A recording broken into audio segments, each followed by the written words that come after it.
What's happening, bonsai friends? Today we've got a lot of work to do on this nursery stock field maple. Purchased it in 2018 in the summer. We started work that winter, repotted it in the spring of 2019, and now it's time to come in and do some work to a lot of these wounds, and we'll also look to improve the nabari. I'm going to establish exactly where that live wood starts and where the dead begins. I know it sort of starts approximately here, but if we work backwards to that point, we'll have a much better idea where it is. The brown here is dead cambium, and we'll know when we get to the live because that will be green rather than dead brown. There we go. So we've hit the first live piece. So now let's track it along that edge. Tracking that live wood is really going to help to determine what's alive, what's dead, and how far down we need to come.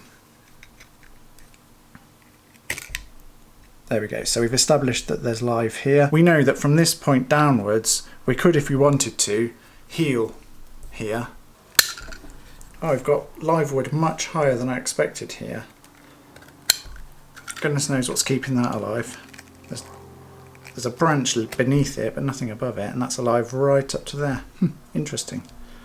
Okay, so let's continue to progress around this side. There we go. Now if we just continue up this line.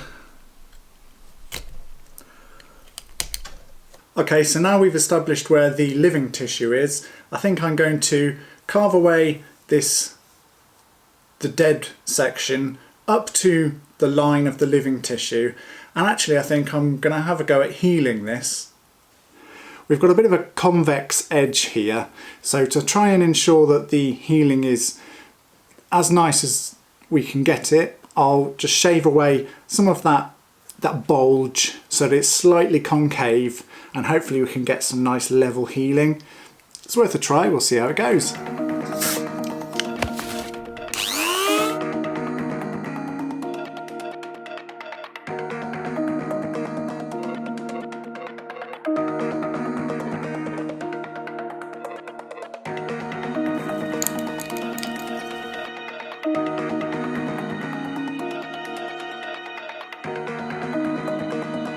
That's looking much better.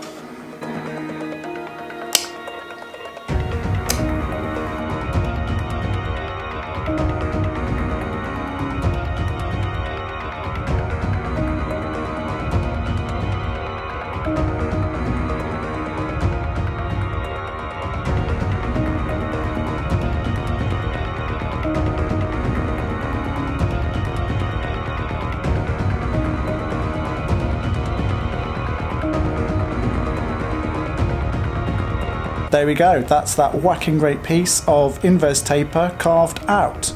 I'm going to come in and smooth some of these tool marks out now.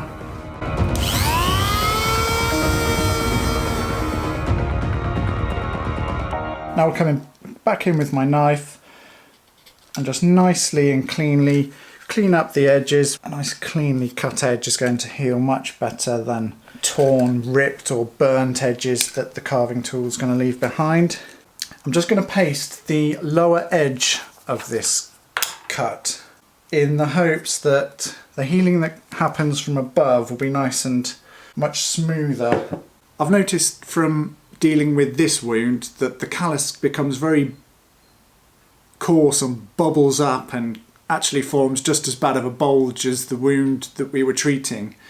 I won't put the cut paste on this edge, and I know that it'll continue to heal and tissue will start to roll because we've got plenty of energy passing back down the trunk around this area, and it'll start to fill in from above. At least that's the theory. I'm going to give it a try and we'll see what happens. And that's the beauty of working on relatively cheap nursery stock like this. If it goes wrong, I've learnt something. If it works, I learnt something, and I've got a fairly good tree out of it. Although that might take a good few years yet. What do you reckon? There's no one over there. So I'm going to do a similar thing in this area. I'm going to clean up any of the edges with my knife, create a nice clean cut. And because this is older wood, I don't want it to continue to degrade, so I am going to paste the entirety of this V section. So we'll get a nice bit of cut paste in there, work it right in there, get some good contact with those freshly cut pieces. So whacking great dollop, probably didn't need that much, but there we go. And then again, re-wound these carved areas.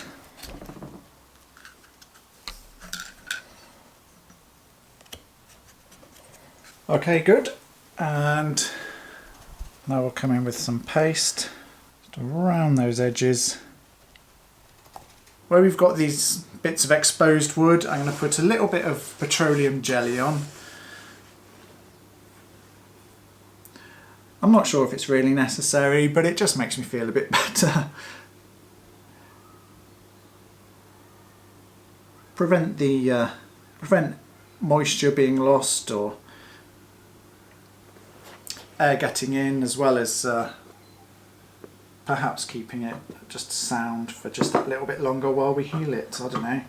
Who knows? I'm literally just experimenting with healing now. Let's just see how it goes, see what happens. Maybe it's necessary, maybe it's not.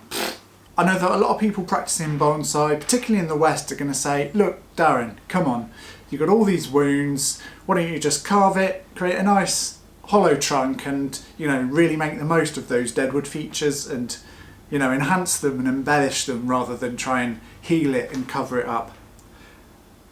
And to an extent, I completely agree. You know, there's a lot in this tree that lends itself to being carved and having lots of deadwood features present.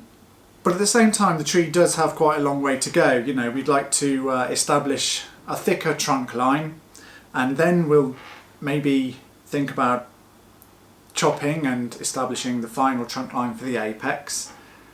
And after we've done all the building of the trunk line, we'll then look to establish our primary branches and build some branches on the tree, which is certainly going to be a number of years. Quite a lot of healing will be able to take place in this tree. It's not like I'm putting it straight into a small bonsai container and that healing is going to be non-existent. It's a field maple. They callus and grow furiously. So more than anything, I'm just looking to try it and learn and see what I can, you know, find out along the way. And if at any point I think, do you know what, this isn't working, I can come in and carve then. There's nothing to stop me carving in the future. I can't undo that carving, but I can undo the healing. And so for that reason, I am going to pursue healing these wounds. So now I'm going to come in, repot the tree. We'll do quite a lot of nabari work. I'm going to put a board underneath it and get it replanted. Because of all the repotting I've been doing on the channel recently, I won't bore you with the details of bare rooting this tree. Ta-da! It surprised me how much root growth this thing has put on in a single year. Considering how drastically I cut the roots back last year, it's done really well, although with the massive sacrifice branch, shouldn't come as a surprise really. So straight away we can see that this root is far too high, and it's actually the one that I had on my mind when I was making the decision to come in and repot.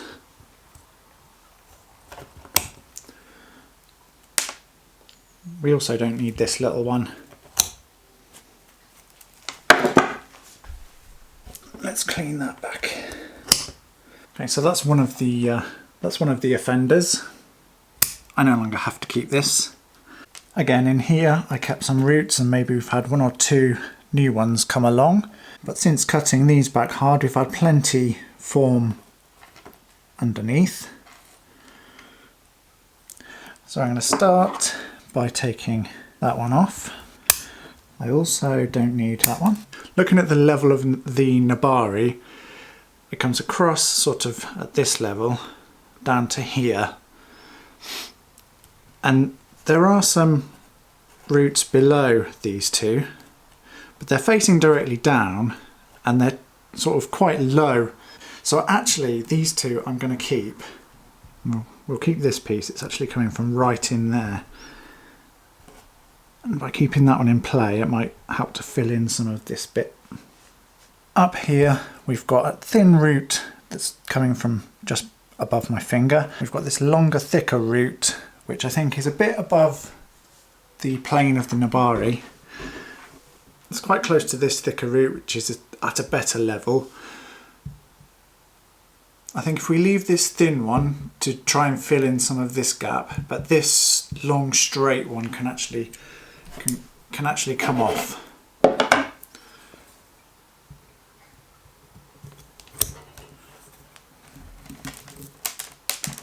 So in here I've just untangled it a little bit. We've got a piece coming from right in this hollow area, and underneath here, look, we've got this curly thing which is too low, it's all random. So I am actually going to just come in just here, cut that one off. And then we've got this piece is coming from all the way over this way. It's coming from quite high as well. Take that piece straight off. This is a little piece of reed that I put in place to hold some of these roots here. They wanted to sit down. By propping that piece of reed, it kept them in the right position. So along here we've got this root starts under there and it goes right off this way. And actually, just looking here, there's a nice fine piece coming off of it. Just going to come in here as carefully as I can. Get rid of that bit. So this is all long and gangly, but there's a lot of feeder root on there. And while there are bits and bobs that we can cut back to, I'm happy to let that rock and roll, thicken and develop in this area. The same with all these. I just want these to all these to grow now to fill in this area of the nabari, which is quite empty. Over here we've got numerous roots coming from here now, and we've got this one that's facing up and all awkward, so I'll take that one off. Okay, that's looking fine. And just here we've got some roots coming from the cut end of this guy, and these ones here are just pointing straight up. So let's cut those off. That's all looking good. I'm happy with those. The substrate is nothing fancy. I'm using something that's cheap and easily available and isn't going to break down, so I can leave it in the pot longer. In the UK it's called molar clay, but anything that has those properties is going to do the job. I'm going to fill the pot quite deep so the roots have plenty of space to grow and extend, and that's going to keep the top growth nice and vigorous so that we can get thickening and healing on the trunk. It's also going to help develop the nabari by keeping the roots growing nice and strongly so that they can thicken. To ensure the nabari or root spread continues to grow laterally rather than downwards into this deeper pot, I'm going to plant the tree on a plywood board. The roots are going to have no choice but to grow sideways until they reach the edge of that board. Then they will have access to the space and the substrate underneath the board, so they'll run down into that, and that's going to promote extension and thickening of the roots. The thickening roots near the surface will widen the trunk base, add in thickness and hopefully taper to that lower trunk. Secure by hand first. Tied. There we go, last one.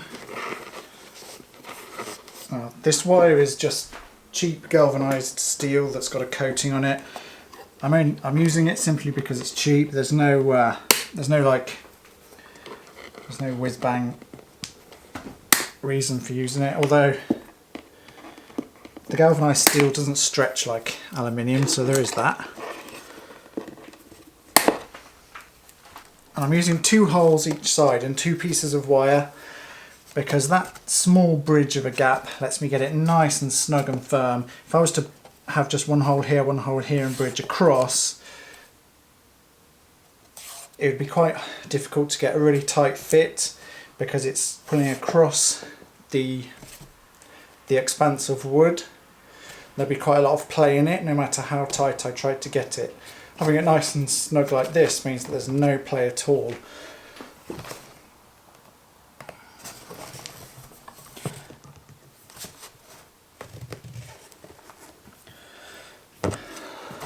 There we go. There's no play in that at all.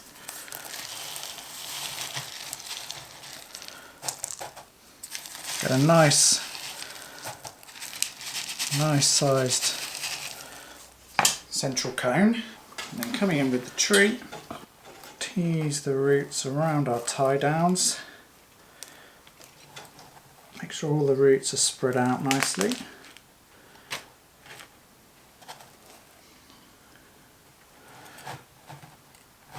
Once we're in the right position,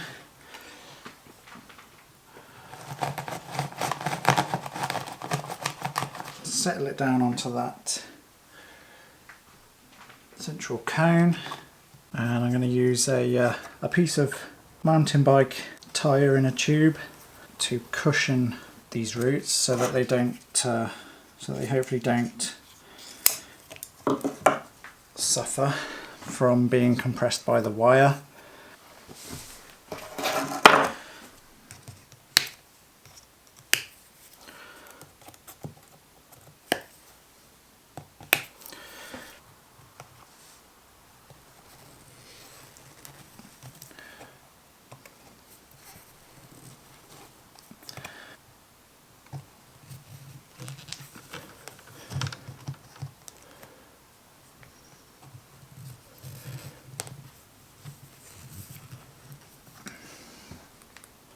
Nice and solid, lovely.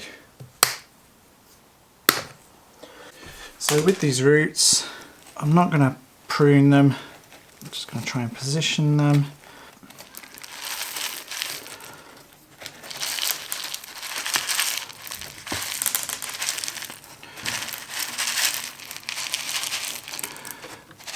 Wherever they overlap, I'm just going to tuck them in nicely like so. Making sure that they, just going to make sure that they're not piled on top of each other and they've got pretty much their own little space.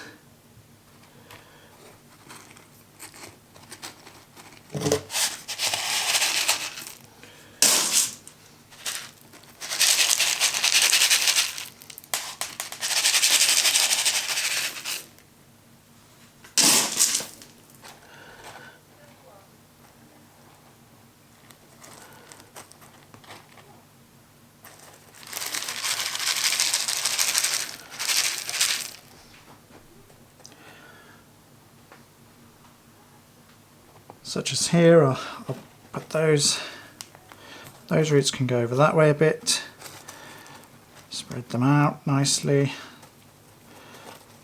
We've tucked them in here, put a bit of soil on top. Now these ones can be tucked in nicely there. Put a soil on top of those, spread those out.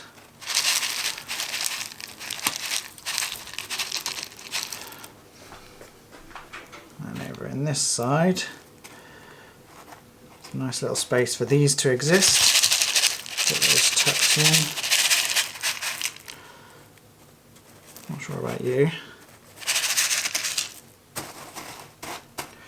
So over here, let's just make a little bit of sense. Right, that's coming from all the way over here, weirdly. Let's move you out of the way for the time being. Get these out of the way. So what have we got here? Right, that can go there. A bit of soil to tuck those in. Extend this one. One can go there. This guy, now that we tuck that in, with that all tucked in, this root can now come back here where we want it. Just get that. We might have to pin that one down. See how it goes. And then here.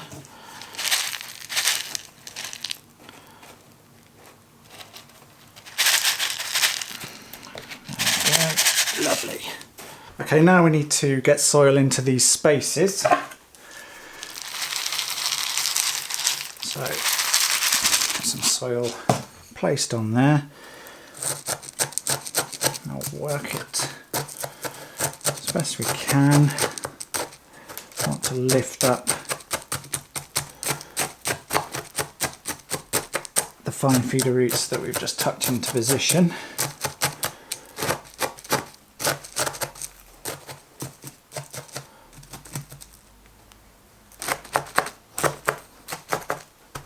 Around to this side.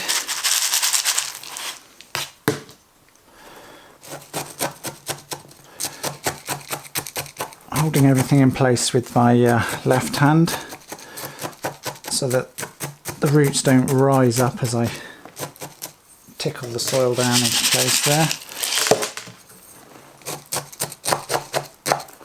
Like that.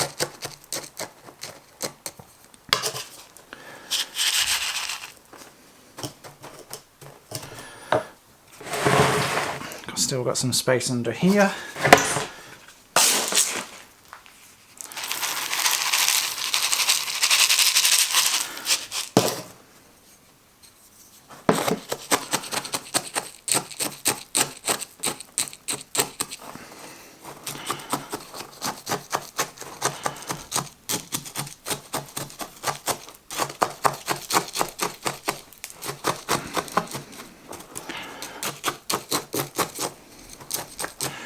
Starts to move on the other side. We know we've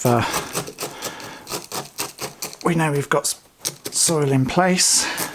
And if this was a bonsai, I'd be looking to expose some of that beautiful nabari that we're forming. But being as we're in the training stage, my priority is just to make sure that all those roots that are important for the development of that nabari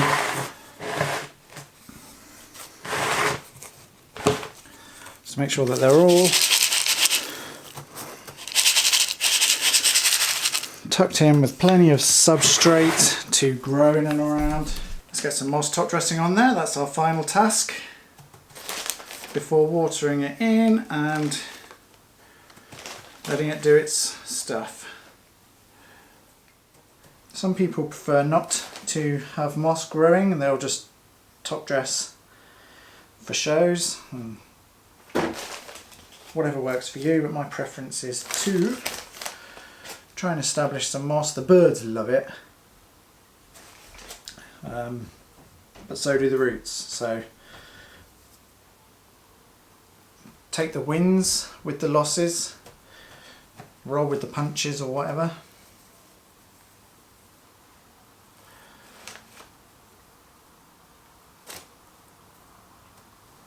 We are done.